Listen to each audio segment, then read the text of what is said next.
Good evening. I'm Dr. Vincent Baycoat, the director of the Wheaton College Center for Applied Christian Ethics, and this is our final event in this event we put together with the Acton Institute that we've called To Fail or Flourish. Does my life and work really matter? Which is an increasingly significant question. So we are very happy to have done this with Acton, and we look forward to seeing where it may go from here. On your way out, I want to point out that we have CACE materials and Acton Institute materials at our table. So please feel free to take a look at that. All the resources there are free. There's no charge for those. So please feel free to take a look at the table and take a book with you. So tonight, to introduce our main speaker, Dr. Phil Ryken is going to come forward. Dr. Ryken. Well, thank you, Dr. Baycoat. It's a real privilege for me to welcome you this evening and to introduce my friend Bob Dahl. His credentials are very impressive, and I'll mention a few of them just to impress you, and then I'll tell you something more personal. Mr. Dahl formerly served as President and Chief Investment Officer of Merrill Lynch Investment Managers. Possibly you've heard of Merrill Lynch. Following that, he was served as Vice Chairman of BlackRock Financial. And if you feel like you recognize him, it may be because you've seen him on television from time to time, waxing eloquent about what's happening in the economy globally, what kinds of assets should be invested in, and so forth. You might not even believe me if I told you how much money BlackRock managed. Mr. Dahl's own portfolio was over $20 billion in large cap U.S. equities, and the total management assets of BlackRock were as high as $1.31 trillion. Is that as high as they went, or did they go even higher than that, Bob? 3.5. I was off by threefold there. He is presently serving since November with Wheaton Asset Management. I need to tell you tonight that he will not answer your questions about how to manage your money. He's here to talk about life and work and faith, and I can tell you he is a devout Christian man, devoted to the scriptures and to God-honoring worship. We first became connected through our joint connection to the Philadelphia Conference on Reformation Theology. A year or two ago, I was at the National Pastors Convention for the Gospel Coalition, and I was there with a group of Wheaton College students and happened to notice that Bob was eating in the same establishment at McCormick Place where we were. And I so appreciated how he came over to engage with our students, make a personal connection. And one of those students is now working at BlackRock, partly through the connection and the friendship and Mr. Dahl's generosity of his time and interest in a college student. I was so grateful for that. Will you please join me in giving him a warm welcome this evening?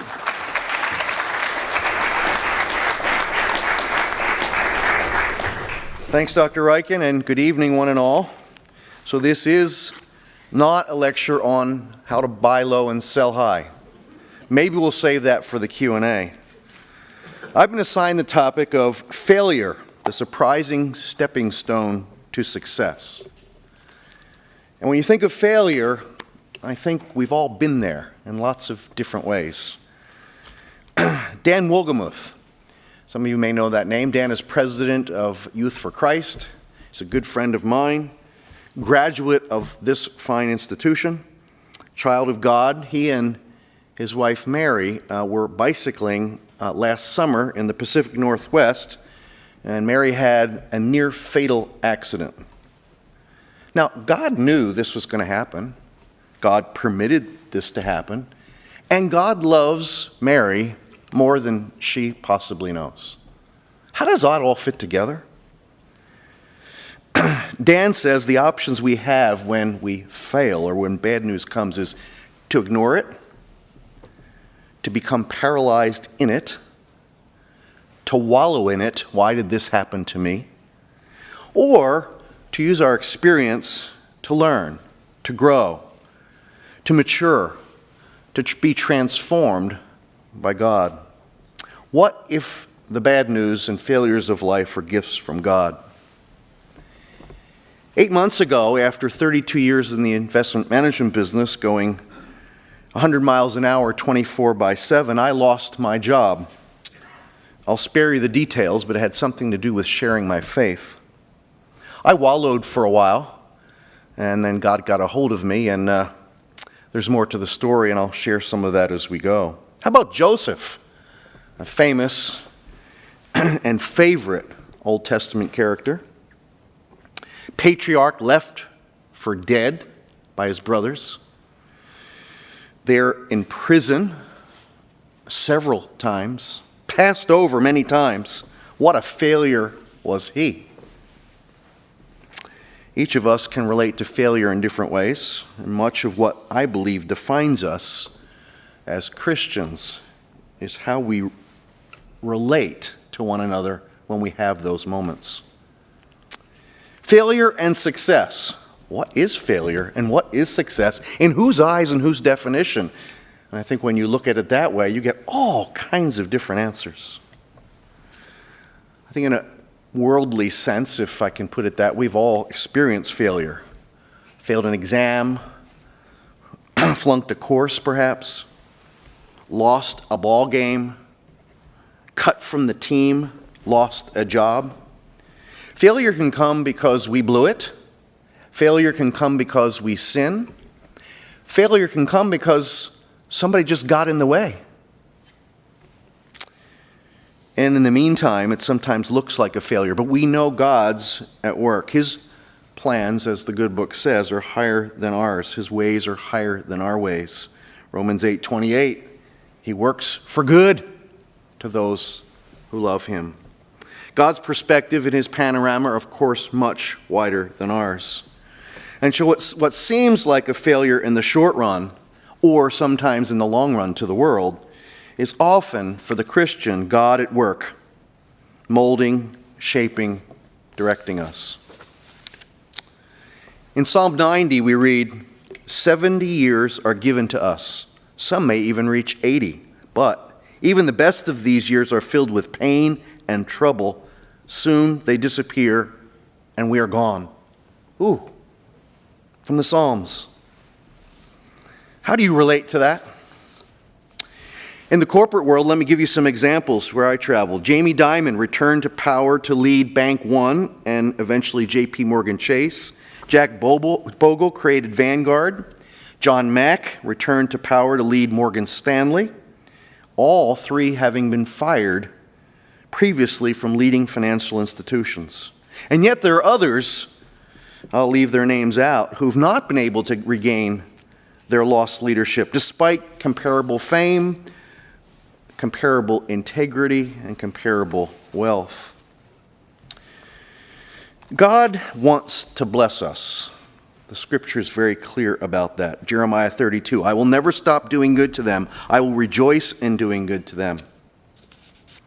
Our failure is not an obstacle to blessing any more than our success is a condition for blessing. He blesses us just because he loves us, because we're his children. There, of course, is the rub. He gives us what he thinks is good, and he knows is good, and we don't always agree. The highest dream that any of us could have would be to know God, to really intimately experience him. The problem is, we don't fully believe this is true. Oh, we might say it with our words, but do we really feel it in our hearts and live it? Many, especially those in school, dream big dreams. There's something like straight A's, a good job, perhaps looking forward, good marriage, talented kids, enough health and money to enjoy life, maybe an opportunity to make a difference in the world. These are all good things, and of course we want them. But we often think they're the best things, and that's why God sometimes calls us foolish. One way or another, he allows our dreams to shatter or fail from time to time to get our attention. He lets us hurt, and he doesn't make it better. We suffer and he stands by, and it seems like he's doing nothing to help. In fact, what he's doing while we're suffering is leading us into the depths of our being so we can discover what's really our soul. Failures are not random. They're always a piece of a larger puzzle, a chapter in a larger story. Pain is a tragedy, no question about it, but it's never only a tragedy. For the Christian, it's a necessary mile on the long journey. In the midst of unexpected adversity, like Joseph, our character and our faith encounter profound testing. Job said, "When he has tested me, I will come forth as gold." That's why I wore a gold tie today. Knowing the result doesn't make it easy. We must live through it both internally and externally. Jerry White, in his book, The Joseph Road, says, in failure, we, 1, keep going. We don't quit. We draw deeply on our resources in God. 2, we keep doing what we must do. We remain faithful even when we find it hard to be motivated. We take one day at a time. 3, we live and work to the best of our ability with the gifts and skills that God has given us. We don't become angry and despondent, and we don't blame others, for then we wait for God. God will act in his own way in his time. So with this setting on the stage, let me briefly touch on 3 areas of testing and learning in what I'll call the University of Failure. Ones that have touched me in this past year. Issues of 1, identity, 2, control, 3, idols. Identity. When all is going well and flourishing, we often feel good about ourselves and our identities are secure. But when that's ripped away in some way, shape, or form, ouch, things can get difficult. Our culture has obsessed, as some of us were talking at dinner this evening, with performance giving us affirmation. Tim Keller says, our postmodern society is unique in that most men especially define themselves today solely by their performance and their achievements in the workplace rather than relationships. I think we have to recognize that to varying degrees we have propped up our own self-esteem and our feelings of worth and value on our achievements and the opinions of others. I found as I lost my job that I had shifted some of my identity to my work. Bob Dahl, chief muckety-muck at the largest investment manager in the world, rather than Bob Dahl, child of God. We can continue to allow this mortal world to define who we are and what our lives are worth, or we can decide to be different. A paraphrase of Joshua 24, choose for yourselves today the God whom you will serve, the God of wealth, the God of prestige and power, the God of pleasure, the God of achievement. But for me and my family, we will serve the Lord. Each of us must choose the God we're serving. We're all worshiping something, let's face it. And so I ask the question, where is our identity? Number 2, control. Again, I experienced this one as well. My wife identified this. She said, Bob, you've been in control all your life, and now you're not. Doesn't feel so good, does it? I drew a little cartoon. Driving down the highway, 100 miles an hour. That's me in the driver's seat. And if you look carefully, you'll see there's somebody in the back seat. And every once in a while, I turn around and say, hey, Lord, you with me? Misguided. Who's in control? And if we are Christians and seek our relationship to deepen with God, he will get our attention as to who's in control. We try to arrange our lives so often so that everything is predictable and under our control. We pursue endeavors where we feel competent and can hide our inadequacies, avoiding what we fear and thereby creating a feeling of safety. And the real problem with that is we're not fulfilling, perhaps, our calling in life. We play it safe. Someday we'll wake up and say, what if? I mean, think about it. How much control do we really have? We don't control when we were born, who our parents are, who our family is. We don't control our stature, or other physical features. We don't control even the God-given talents and abilities that we have. In short, we have everything that we have because God has given it to us, do we not? We are not infinite creators as He is, but we are finite, dependent creatures. So why do we think we can be in control?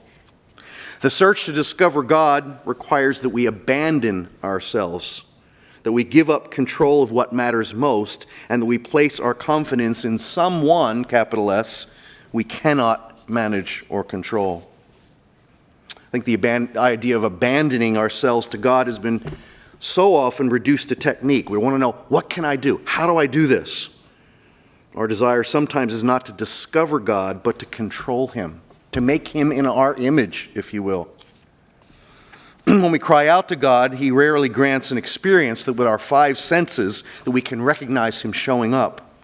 The presence of God is not naturally discerned, but as we abandon ourselves to Him, a confidence begins to emerge, a quiet confidence, a sense of His presence, a peace, the peace that passes all understanding. Maybe this is what success is. I mean, think about it. Satan's masterpiece is the self-sufficient one, the person who has made life comfortable, adjusting well to the world, truly likes living here, a person who dreams of no better place to live, who longs to be just a little better off than he or she already is.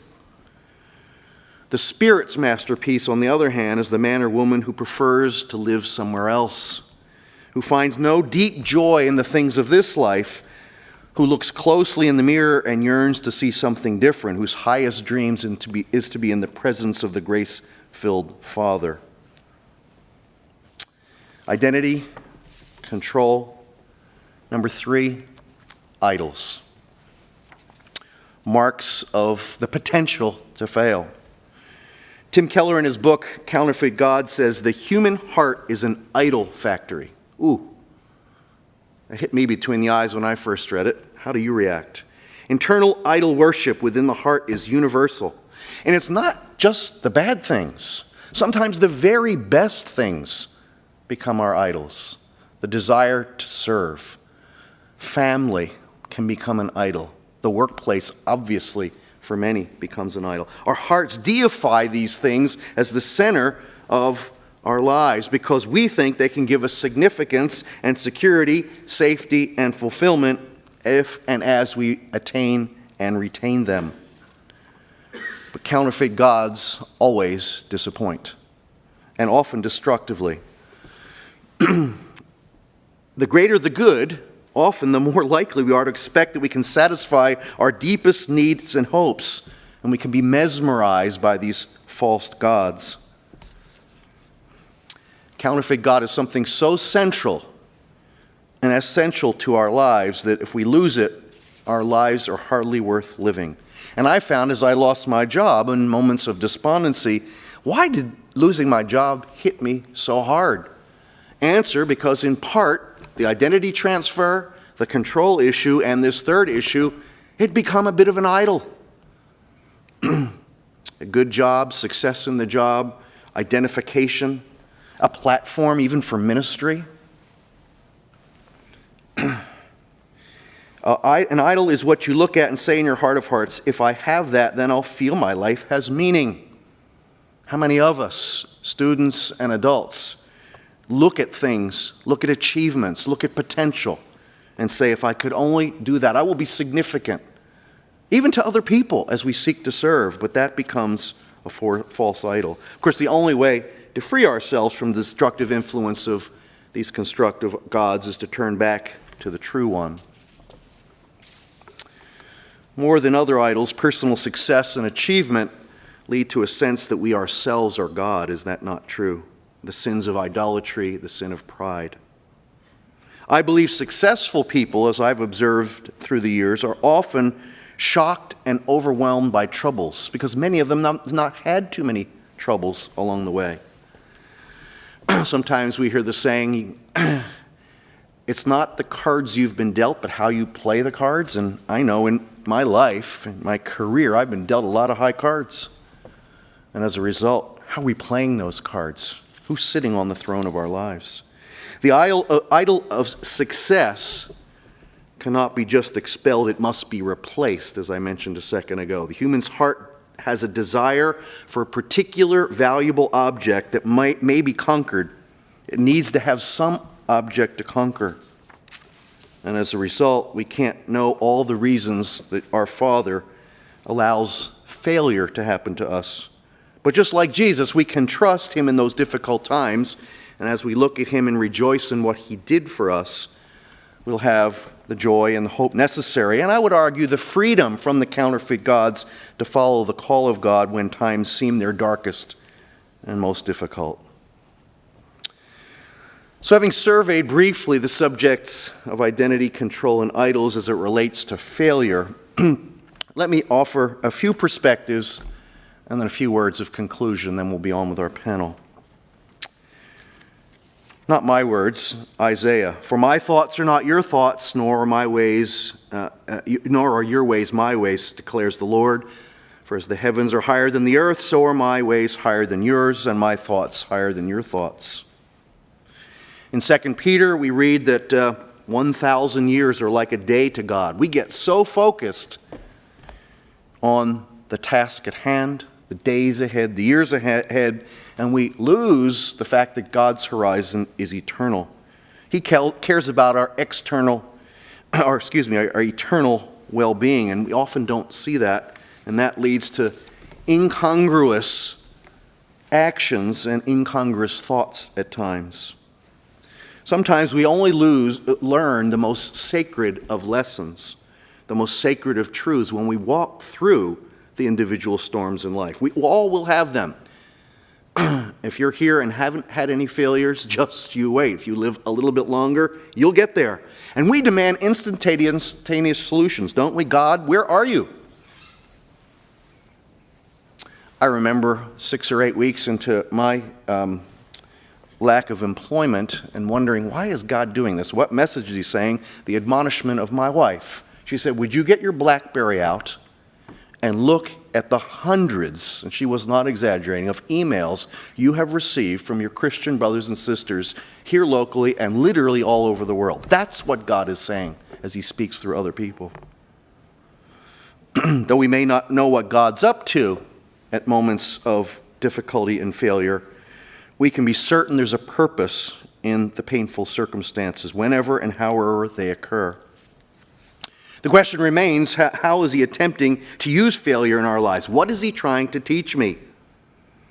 I think he's trying to have a spiritual breakthrough so we can really fall in love with the person we say we want to be in love with, the Lord Jesus.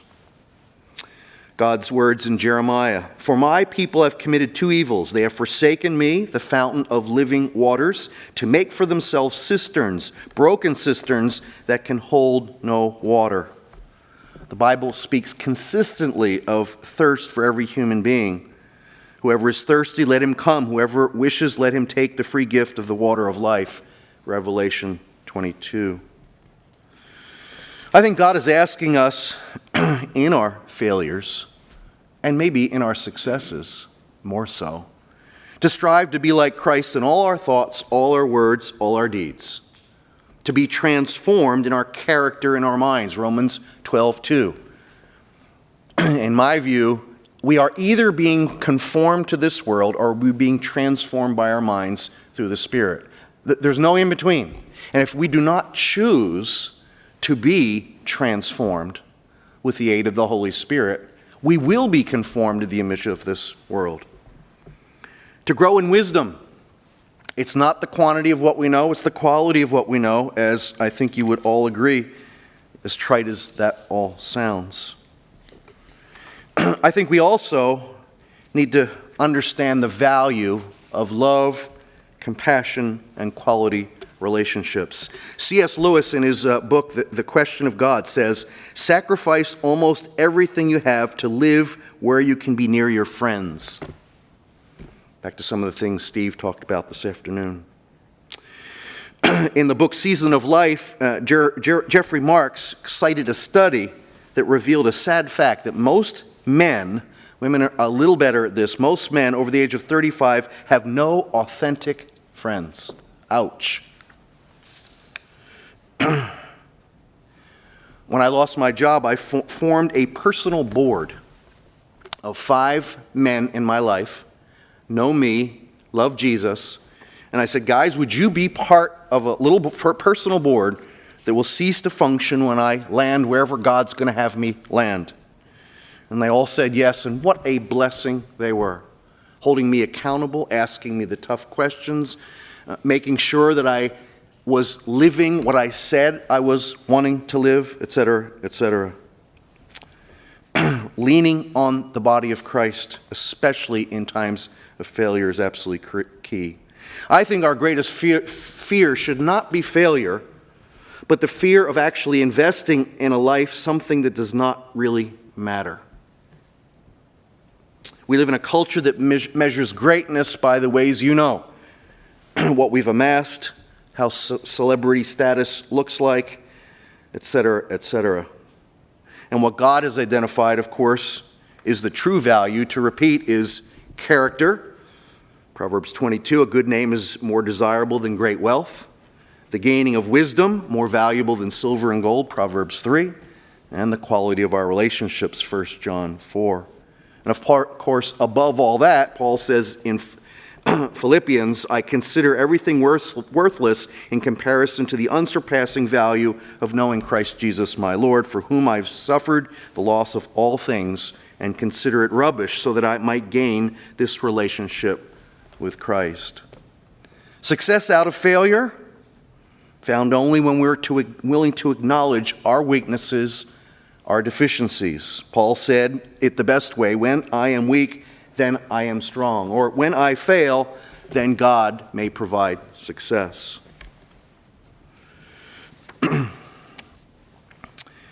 I believe sometimes it's harder to discover our desire for God when things go well. We may think we have, but more often we've just used God and not learned how to enjoy Him. Few thoughts in conclusion. Mary Wohlgemuth, who I referred to earlier, here's what she said about her physical ordeal. This experience, quote, has deepened the well of my own soul. I think they're precious words for a woman who almost lost her life. My situation, I jotted down, this took me about 90 seconds, and I could have gone on and on. 10 outcomes of the last 8 months would not have been possible had I not lost my job. 1, I have a closer and deeper relationship with God and a deeper faith, and I am thankful for that. 2, I've read more books on character, calling, and adversity in the last year than I did in the prior 25 years of my life. What a rich time, both in the Word and the derived word, if you will. 3, I've had the privilege of sharing in settings like this, all kinds of subjects related to this. 4, I have a job. It's a smaller one than I had before on every way, shape, or form and measure, but I'm doing the things God's gifted me to do. I'm enjoying it. I'm loving the people I'm doing it with. Number 5, I have the opportunity during this interim period, after neglecting the following: my life plan, a financial plan, didn't have a will before. Can you believe it? In the financial business, what a tragedy. An exercise plan. What do you think, Phil? 6, I have many more Christian friends today than I did a year ago. And more importantly, number 7, I have more close friends. 8, I have the opportunity to join a whole raft of boards to serve. 9, I believe I have better balance in life. I still work more hours than the average Joe, but I don't work as many as I did before. And 10, I have a more understanding and compassionate heart and attitude toward others. Failure does that to you. I am so grateful for those days. Joseph, I don't have to spend long in his story, you know it. Talk about a legacy of success after those failures I mentioned earlier. A titan in leadership, respect, integrity, faith, hardly paralleled in the pages of the Word and elsewhere. I conclude by remembering Alexander Solzhenitsyn, the Pulitzer Prize winner. He spent 8 years of his life, as you know, in prison for making a few disparaging remarks about Joseph Stalin. He went into prison as an atheist and came out a Christian. After he was released, the first words out of his mouth were, quote, "I bless you, prison. I bless you for being in my life. For there lying on rotting prison straw, I learned the object of life is not prosperity, as I had grown up believing, but the maturing of the soul." So if the object of life is indeed, as Solzhenitsyn suggests, the maturing of the soul, the transforming of our character through knowing and glorifying God, we will learn to see failure, just as he did, as a true blessing in the development of our lives and the relationship to others and to our God. Thank you.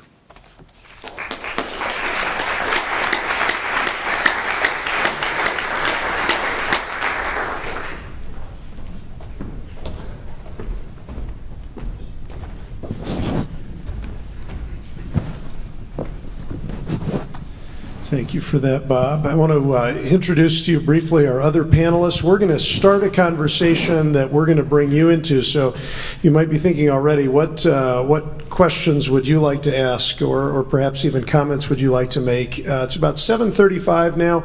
We're going to have a generous time for discussion. At least 45 minutes will be done before 8:30 for sure. I promise you that.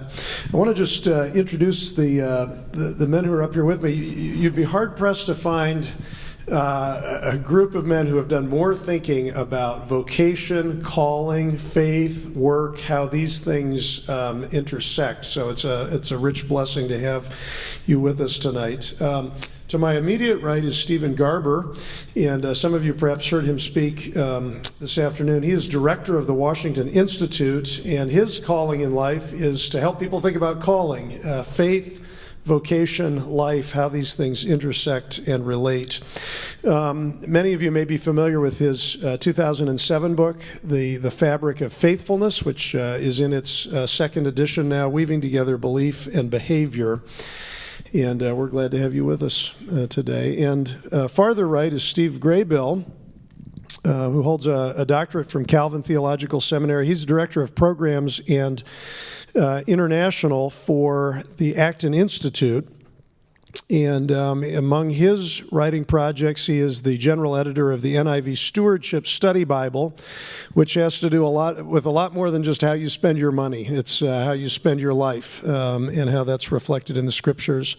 He's also general editor of what to me has been, and I didn't have a chance to say this earlier, a very exciting publishing project, the Abraham Kuyper volumes on common grace, which are now being translated from the Dutch into English, and just a very exciting project for thinking about Christianity and culture and how they relate. So we're grateful for that work. I want to begin by giving each of you just a chance to make a comment or react in some way to the things that Bob was talking about in his talk related to failure. And Steve Graybill, if I could ask you to jump in first. Certainly. Bob, there were so many seminal insights that you developed and some that you alluded to that I think are relevant for this audience and for me tonight. One of the first points that stands out to me in terms of what you said about failure is that since failure is inevitable, as a steward, and all of us are called to be stewards of all aspects of God's creation, we will be a steward of failure. And the question is, what kind of steward of failure will we be? How are we preparing for that ahead of time? And I want to come back to the question of how we're preparing for that ahead of time in just a moment. But another key insight that I think you raised is that failure has an identity awakening opportunity. And as I was thinking about this, it reminded me, and I have younger kids at home, it reminded me when my kids were a little bit younger than what they are right now, how they first came to understand that they have efficacy, right? They're able to do things, and they are this person and not that person. What I think is interesting about failure is it provides an opportunity for us to come to understand ourselves in ways that we may not have ever thought of ourselves, both individually, personally, who we are in a nexus of individuals, whether it's a relationship with a marriage or family, but as individuals before God as well. And I think that's something that you brought out tonight that's really important. Last point that I would make is failure and folly often go hand in hand, right? A lot of us, and when I was a student in college, I remember I was distracted. I wasn't thinking about failure. And I think folly, pursuing the things that sort of appeal to us on a day in, day out basis without thinking about the long-term success or the long-term purpose for our lives, and this goes back to the vocation theme, tend to allow us to be susceptible to be taken by surprise by failure. So the more distracted we are, the more failure is going to rock our worlds. And I think that's an important point to be thinking about as we're at various stages of development. And when you're in college, that's a really great time to be thinking ahead of time, how am I going to be sort of open to failure when that does come? Back to the very first observation, I love the way you put it. We are obviously stewards of everything in life, and as you said, we are stewards of failure. And I think we can all think of case examples, people we've come in contact with that handle it well and learn and grow and become more mature as in every part of their lives. And we can think of others who just wallow and wallow and wallow. And what a tragedy, and that is lack of stewardship. The failure, it can become an asset in what God is creating in us and for His glory. I have a similar way. I love this idea, too, of stewardship of failure. Something I sometimes say is there a way in this circumstance for you to fail to the glory of God? So that's a kind of slightly different twist on the same thought, I think, that there's no situation in life that's so bad that there's not some way for me to honor God in that situation, and failure is one of those opportunities to glorify God. Steve, what thoughts did you have as Bob was speaking? Any comments or questions, anything to introduce to the discussion? I'll just echo off of what already has been said, because this is the theme tonight. It's what you took up, Bob. I've had a long interest in sustaining faith. That's really probably the heart of my thinking over most of my life now. What habits of heart do we need to have to keep at things for the rest of life? It's one thing to be full of dreams and hopes of ideals for how you're going to live your life, but it's something else actually to keep at it. You said to us that if you haven't failed, then you haven't lived long enough probably yet. So I heard that again and again and again, and I would just say that I think the image, Stephen, is of being a steward of failure is very rich, actually. This book that you mentioned, Fabric of Faithfulness, I have taken it all over the country and around the world, really, and been to Wheaton a few times with it over the years, and the book really is me as a professor wondering why is it that some students that I've loved don't keep at it over time. And it wounded me, I would say. It was just a great burden to me. It's a pastoral sense of teaching, I suppose, but a sense of I've loved you, I've given my best to you, and what happened in your life. And in taking the book all over the place, I've found that people who do stick with things, who do stick with their commitments, have all faced failure in different kinds of ways. They've all faced disappointments. They've all faced sorrows, all faced hurts, and yet they've kept at it. And that's what marks them principally. Nothing else really would be, I would say, so central as a marker for people who, over the course of life, stick with what once mattered most to them. Then that they've learned how to deal with, you could say this in 1,000 ways, but the brokenness of the world, the brokenness of their own hearts, their own souls. And yet have kept at it. You mentioned Kuyper's work, Phil, and I'm quite a student myself, and I love the Stone lectures, in your Princeton home these days, but that he gave 100 years ago there. But I love equally the volume called To Be Near Unto God, which is 110 meditations on that one phrase from the Psalms, it is good to be near unto the Lord. And I've thought that we need both parts of Kuyper, because he's speaking to this vision of all of life mattering to God, But it's not going to matter to God for the course of your life unless you can keep close to God. And so I would just say thank you for that, and it was a wonderful gift, and I loved listening to your story tonight. Thank you. I wonder, given one of the things you said earlier on, I threw out an observation, I didn't take the time to develop it, that it seems to me that successful people are hit harder in moments of failure. Do you agree with that? And is that because successful people may have fewer, quote, failures in life, or is there another reason? This is my father's take on it. He was a good man, a godly man. I wasn't a research scientist like he was, but it was okay, really. And but he said to me enough times for me to have taken it to heart. He said, "Steve, I find that the times in my life when I have succeeded, when in some ways the world notices, I'm most vulnerable." He said, "Watch yourself. Just be careful about that. When you've worked hard at something, when others have noticed this and have commended you, when you've been given some kind of notice for your abilities or whatever, just be careful," because he said, in my own experience, I have been most vulnerable to failures of all sorts at those very moments. You were talking earlier about failure as a vulnerable time, and you've made the point that success is equally vulnerable. I think both success and failure immediately raise questions of the lordship of Jesus Christ. If you're successful, it's tempting to ignore that.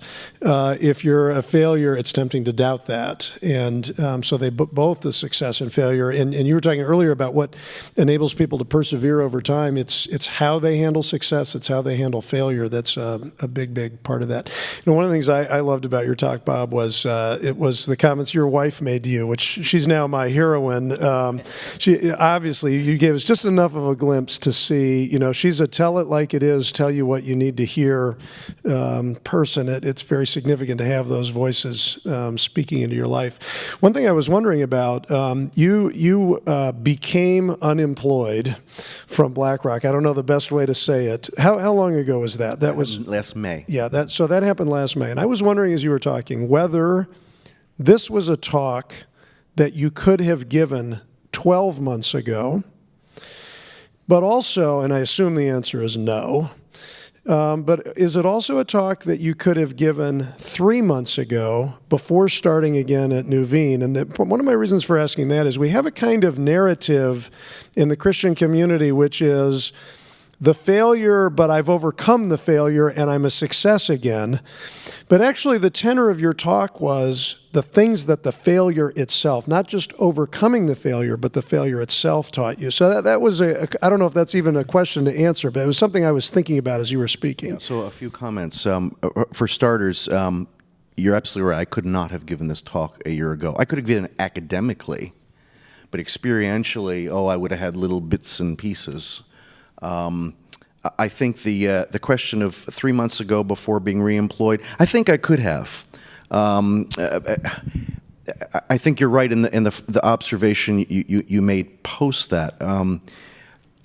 It's not about succeeding again. It's about the lessons learned. Look, I still drive by the building where I used to work, and when I do, I feel a knife twisting. So there are still wounds that are healing. There's scars that won't go away. And as a result, I think I'm constantly reminded, don't get caught up in the things perhaps that you got tripped up with before. And I hope and I pray that never goes away. Bob, one of the things that I was thinking about as you were speaking was, what are my expectations for failure? And then what are my expectations for the way failure is going to get resolved? And one of the things that I've realized about myself is I tend to want things to operate on a linear process. And I think the recovery from failures does not happen linearly. It happens more in a zigzag process. And I think that we tend to, in our culture, have these sorts of techniques that we bring into all of these different dimensions of life. And one of our expectations may be that enough time needs to pass and then we'll eventually get over this and our feelings will change and these things, and we'll learn what we need to learn. But it doesn't strike me that failure is a process that has necessary learning outcomes built into it. So true. What pops into my head was, so I lose my job in May, and August, I went away for a 2-day just solitude, time with God and reflect. Those 2 days were miserable. I don't think I made any progress whatsoever. I walked back out of that and I said, what did I do this for? Why did I waste these 2 days? God, where are you? And it makes your point. It's a zigzag process. It is not linear in any way, shape, or form. And we expect to hear from God in moments of failure. We want to hear from God, and He may not be ready to talk to us. And even that sort of retreat and the expectations you have can almost be a way of controlling God. This is the space I'm giving you to work in my life. That's right. So, It's time, God. Let's solve the problems. Let me open up a different line of conversation, and then as we're getting into this conversation, I would love to see somebody from this audience getting up and quietly making their way to one of the microphones, ready to put a question into the mix. I want to see if I can formulate this as a question. What I want to talk about a little bit is achieving over against becoming. And this, again, we've had the privilege of sharing dinner together and with others, and so we've been thinking about some significant themes. But this is a very achievement-oriented campus, a high-performing campus. Faculty, staff, students, alumni, it's across the board. But as we read the scriptures and think about our relationship to the Lord, His interest is in the people that we're becoming. It's not the successes and the failures, it's who we become through those things. And I'm wondering if you have advice or counsel for a campus like this, where we tend to measure things in terms of achievement. How can we cultivate an aspiration for becoming the people that God wants us to become? What advice might you have for young people that are struggling with this, with these issues? And that's for really anybody that wants to jump in. I'll start. First of all, guilty as charged as a type A male. It's all about doing, and I really have I struggle being. But as we talked about at dinner, as you just mentioned, God doesn't care about our achievements in the sense that He wants to know what is our motivation in our heart. Who are we? What are we being? You use the words, what are we becoming? Once again, I turn to my wife. She's more of a, I'm going to be, and less about what I'm going to do. And so, there's an influence in my life. I think it's, the advice to a student is just to recognize what God's looking at. He's looking at who we are and who we are becoming, not what are we doing and what successes are we going to have. This is something you've thought a lot about, Steve, I know. In my achievements in my life, Bob and Phil, here, I spent some time becoming very serious about what's called the ethic of virtue.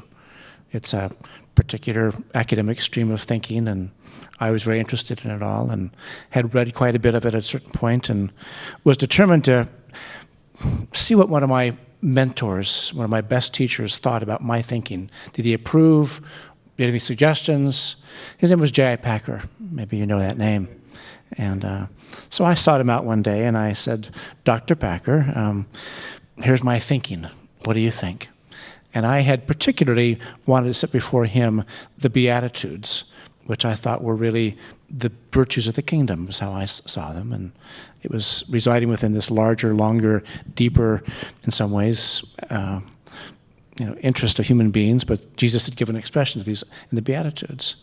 So, of course, I walked through these and the relationship between blessed are the poor in spirit, blessed are those who hunger and thirst for righteousness, and showing some of my thinking. I wasn't trying to be impressive because he's too good for that. I was just saying, I'm thinking this way. What do you think about what I'm thinking? Was really the heart of my question. And with kindness, but with authority, he said to me, well, I'd say yes as far as you've gone, Steve, but you haven't gone nearly far enough, really. It's that blessed are the poor in spirit, which is the text upon which the whole sermon is based. And all of the Christian life is based, actually. So when you think about, an achievement-oriented world like this one, Phil, of Wheaton College, and it is that, and we know that, and it's blessing and curse like everything else in this life, really. It's wonderful and not so wonderful, really. I don't know how it is, even given our conversation at dinner. How could you bring the prayers and the thinkers into the same room over the blessed are the poor in spirit? Was there some way actually to have that be a driver for Wheaton College? Where the philosophy majors and the whatever else majors who were thinking about the world, that somehow them be bound up with this deepest of Christian virtues, which is, blessed are the poor in spirit. My observation would be basically to start small and start early, start today. And I think one of the best ways that we can insulate ourselves from a sort of false ethic of success is for us to model in graciousness in relationships. It's one thing to try to figure out, okay, how are we going to keep everything in proportion, get all the right theoretical inputs into our worldview and all of that. And there's a lot of solid work that, given my knowledge of the Wheaton community, has already been done. But at the end of the day, what it comes down to for anyone living in any community is, how are we going to practice what we preach and what we already know? And the best laboratory, I think, for this cultivation of virtue is in our relationships. And that starts wherever we're in relationships. So we don't have to go anywhere else to begin it. We can begin it right here today, and it can have a long-term effect on who we are. Maybe I would just add this, Bob, about you. I don't know you very well at all, of course. I'd like to know more about you. But I would say that, not only the words tonight, but because of who you are in your life, that you have made yourself accessible to people. It's a hard thing to talk about failure. You can do that, and the lights are dimmed here, and it's sort of a fancy occasion in some ways, and you got a microphone, and, but, who wants to talk about failing, really? You did well at it, and I don't want you to get a big head about that. I don't feel too successful. I'll fail again, right? Yes, too successful. Let me just say one talking other thing about this. We have collegial relationships with a lot of organizations around the country through our work. And one is the Laity Lodge in Texas. Maybe you know about these people. It's a grocery store family that dominates the market in Texas. They bought a ranch in the hill country 50 years ago, and they built the Laity Lodge. It's the HEB grocery store company. And one of the things I love about working with these people is that they're very gifted people, very bright people. You could just see that the Holy Spirit has blessed them and gifted them, but it's not about them, and that's also very clear, that there's a sense in which they are not doing this because this is about them, and I love that, actually. So when I think about, this business of how do you be gifted and good at what you do, and yet also it not be about you. I think that's really what has to be the prayer for the grandmothers who pray for Wheaton College. Now, I look out here, people have totally ignored my invitation to get up to a microphone and ask a question, but surely somebody has something that they want to ask about, and this would be the time. So who will go first? And if you could just briefly introduce yourself and your question. Is that Jacob who's getting up? Yeah. Mr. Dahl, thanks for coming tonight. Is this on? Okay. My name is Jake Van Rapphorst. My question for you is, tonight we've talked a lot about the way that you react to a failure. You also mentioned tonight that we ought to seek to live out of control, not that we're living out of control, but that God is the one who is in control of our lives. Should we seek to live our lives in a way that lend themselves to failure rationally, but give God room to work to prevent that or to allow that to become something greater?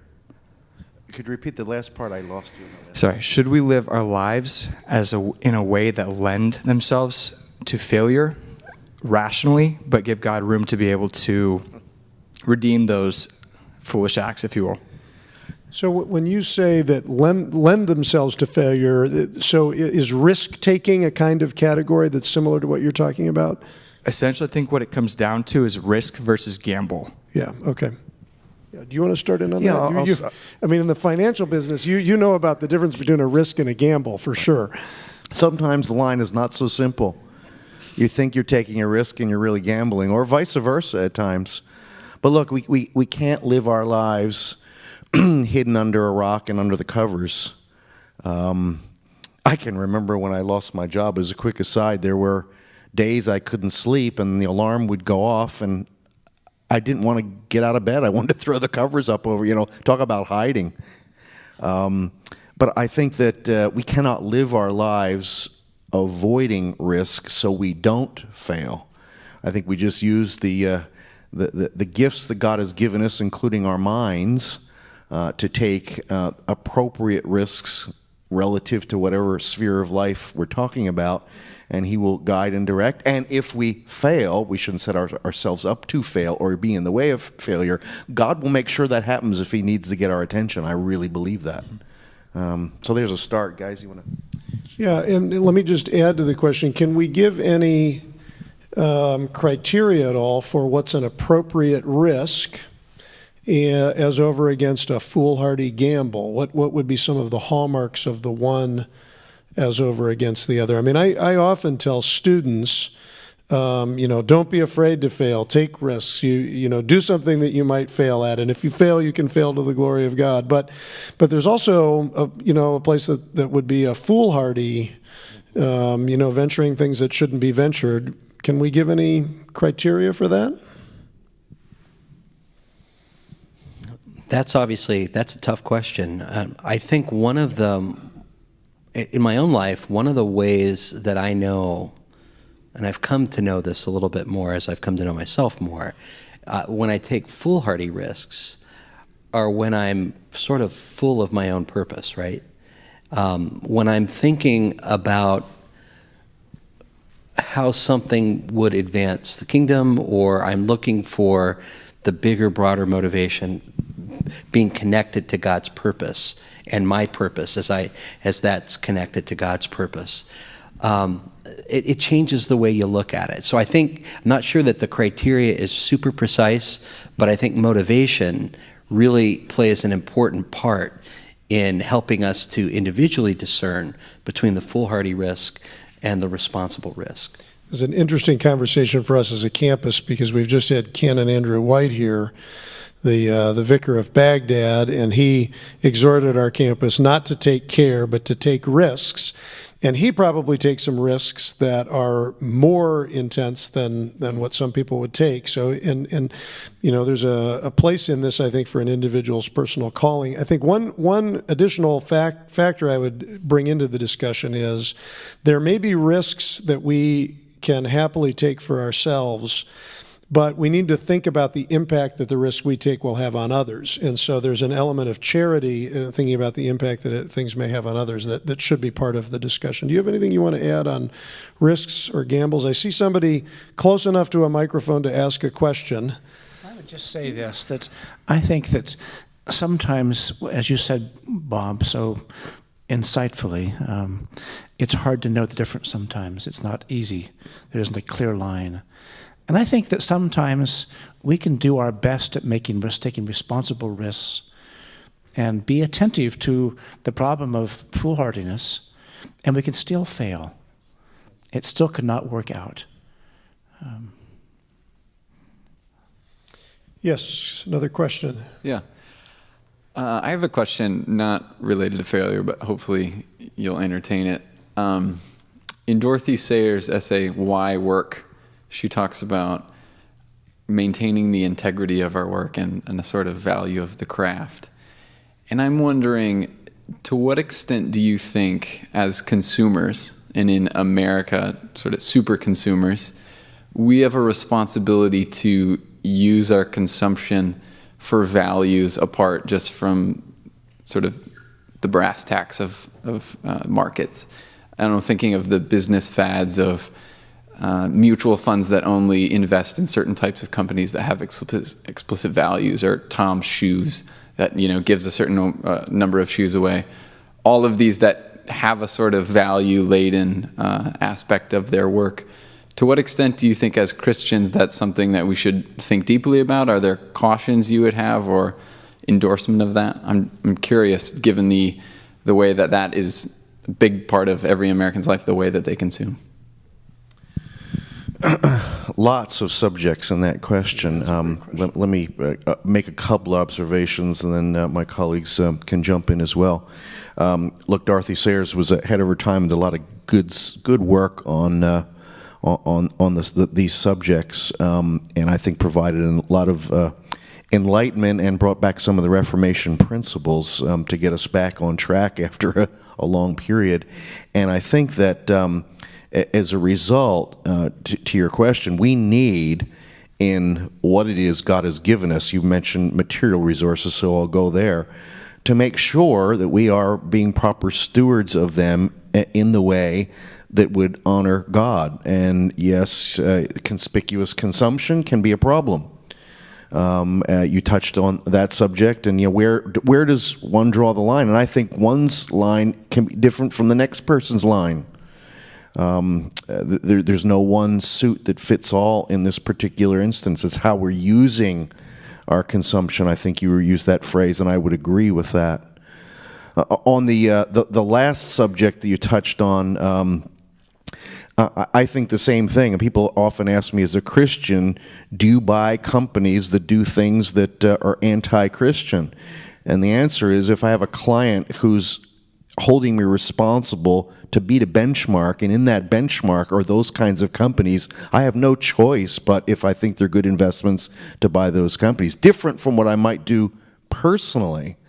And so there has to be, again, the adjudication of what is the responsibility that one is taking on, and as a result, how does one then use his or her own principles with their own wealth? I hope that provides some clarity to that subject. Gents? Again, there are a lot of good subjects there. Just let me pick up on the last one that you had mentioned, the sort of the way values are embodied in the types of products that we buy. I think the types of products that we buy and the way in which we consume these products tells a story about who we are. I think, and so I would want to have a full stop after that point, and yet I would ask that we don't push that too far. I do think it tells something about our basic values, but we need to understand the complexity of the creation of products, how products are sold, how, when those products are sold, how it affects deeply other people in networks of exchange. And so one of the things that I think it's really critical to understand about the sort of value investing and the sort of products that we buy, and as a reflection on ourselves, is in the way that we are able, through the work that the creation of the products embody, that we are able to help others and are connected to others. Buying and selling are deeply moral acts. And I think part of that is seen in the craftsmanship, but it's also seen in the consumption. And consumption isn't in itself a bad word. It can be, if we define all of our being around that, but it's not necessarily. Just a comment that is not an answer, it's just a wrestling with the question. First of all, I'm really glad in a conversation about faith and life and work, somebody's mentioned Dorothy Sayers, who's just such a great writer on these subjects. I was just, it was interesting, Bob, the analogy used, no one suit fits all, because I was actually thinking about the clothes that I am wearing and the story that could be told about where these products came from, including the ring on my finger, the gold of which came from Africa. And I know essentially nothing about the circumstances in which these materials were gathered, how they were produced, how well people were paid, what kinds of work situation they were in. Being in this culture, we are very deeply implicated in many things that we have no direct knowledge of at all. and very likely, and in those things, we're caught up in some of the best things in life, just the beauty of a fabric like this and how it's produced, but also inevitably caught up in human sin in deep ways that are just part of our tragic and fallen condition. That's another way of just wrestling with the same question. I see three people ready to ask a question. We'll take these, probably a little more briefly, but you, sir, in the gray, and then Mr. Pollard has a question, and then Drew, you have a question. My name is Isaac Evans, and I don't go to this school, but I'm currently in the workforce. And one of the things that I found just holding a job is that sometimes I lose my motivation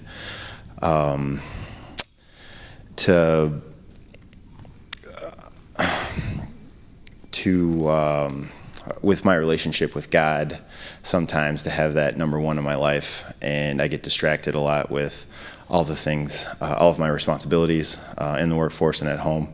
And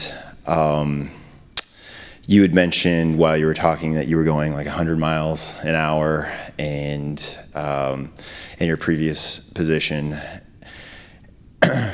and you hadn't thought much about, I guess that was the primary focus of your life at that point, and then after you were unemployed, then that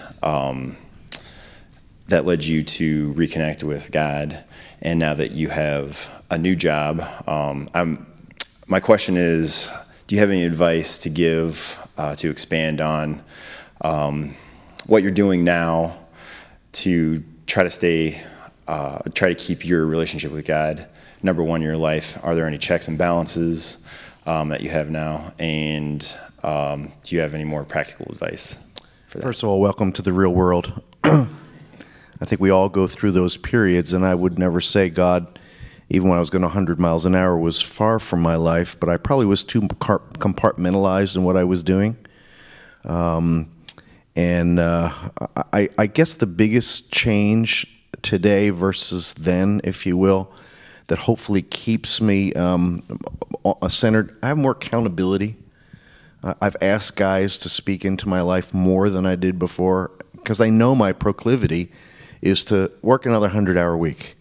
And not that there's wrong with 100-hour weeks if that's what you have to do from time to time, but the pattern of it. And so I guess my practical suggestion, coming from one who's doing it, is get some accountability. One of your friends that you can call you up and say, how's it going? How's your relationship with God? Making sure you have those times. I always did, but I am more conscious now of having times during the day. I'll have my secretary actually program in, I'm doing again, guys, instead of being, but anyway, I think for a good purpose. Time with God, and meditate. God, what's the rest of the day gonna bring? Help me to live for you. This difficult conversation I need to have, let me pray about it, etc. Mr. Pollard. Bob, thank you. I want to ask a question about words and labeling your experiences of failure. I know enough about you and your performance in your given area of expertise that the decision was not made because you were not performing. The decision was made for other reasons. And it was a painful decision for you.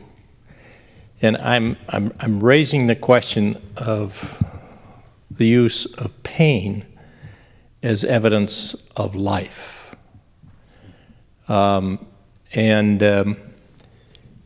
don't think any of us would label Jesus failed in his decision to choose a traitor as a disciple.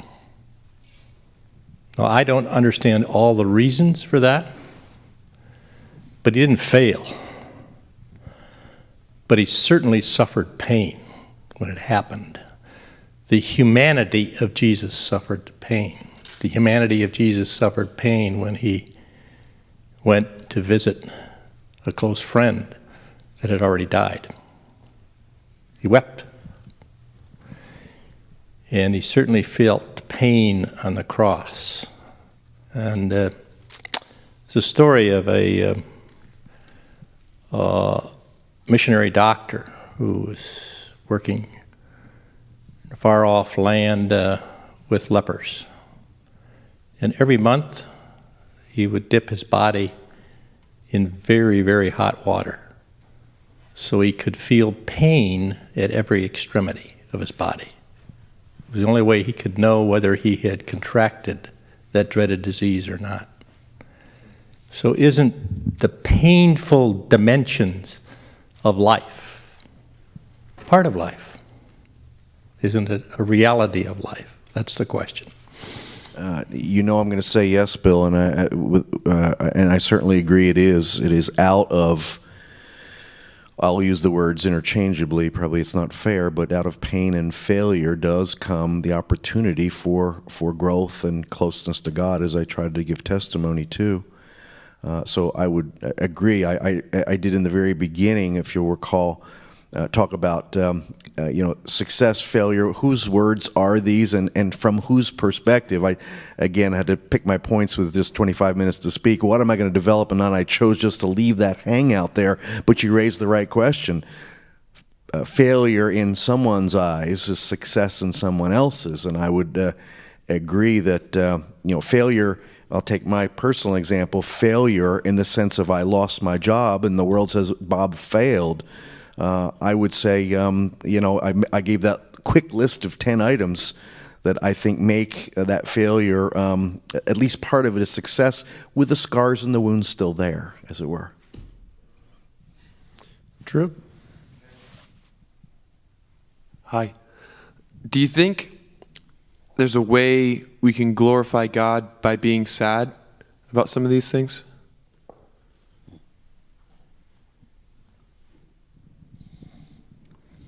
I definitely have an answer to this one, so I'll jump in. There's a long essay that I love by the old Princeton theologian Benjamin Breckinridge Warfield, and the title of it is The Emotional Life of Our Lord. And he goes into the full range of the emotions of Jesus Christ as they're laid out in the Gospels. And I think one of the occasional prayers that I have for my own Christian experience is that I will feel about things the way that Jesus is calling me to feel about things. And if you look at the ministry of Jesus, there were things that he was sad about. He was sad about people who were lost and without direction in life. He was sad and angry about the impact of death in a fallen world. So if he's our pattern and example, then surely there are things that we are called to be sad about, grieved about, and there are God-honoring ways to grieve. So that's a general kind of answer. Does anybody want to add any specifics to that? I would just say that essay by Warfield has kept me a Christian, and best I can see my own heart, Phil.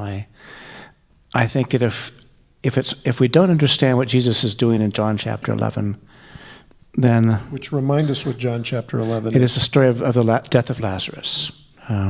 So your comment, Bill, about Jesus going to his friend's death, that if Jesus hasn't responded as he does there, I would just say that from my own view of my heart, I don't know, I'm not God, of course, I'm just me looking at myself, that I found at points, I don't know that I would want to keep on after this if Jesus does not respond as he does to the death of Lazarus in the way that he does. And so can we glorify God?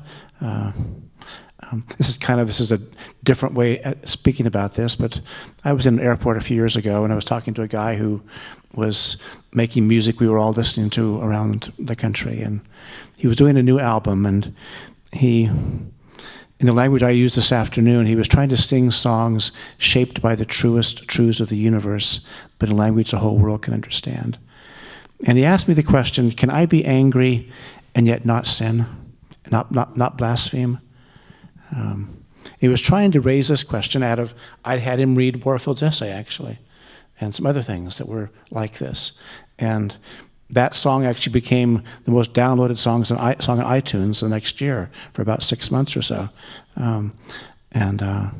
I think that it's a very good question, and I think we have to, be able to say, yes, we can do that, because there's a part of life which is lament, even as part of life is joy and gladness. And if we deny the lament, I think we deny an awful lot of what goes on in your heart and mine. Amen to that. You read the Psalms and you can't help but see sorrow and sadness. And then often in the next psalm or 5 psalms later, there's expression of joy that comes right from that sadness. And I think it's part of the healing process, as part of the recognition process of difficult times and God's work in our lives. So I think sadness and sorrow are wonderful gifts from God. This is a very interesting question. Even this afternoon, Steve, as you were lecturing, one of the points that you made about Stoicism, there is a context of Stoicism in the evangelical church where we don't allow each other to experience authentic emotions.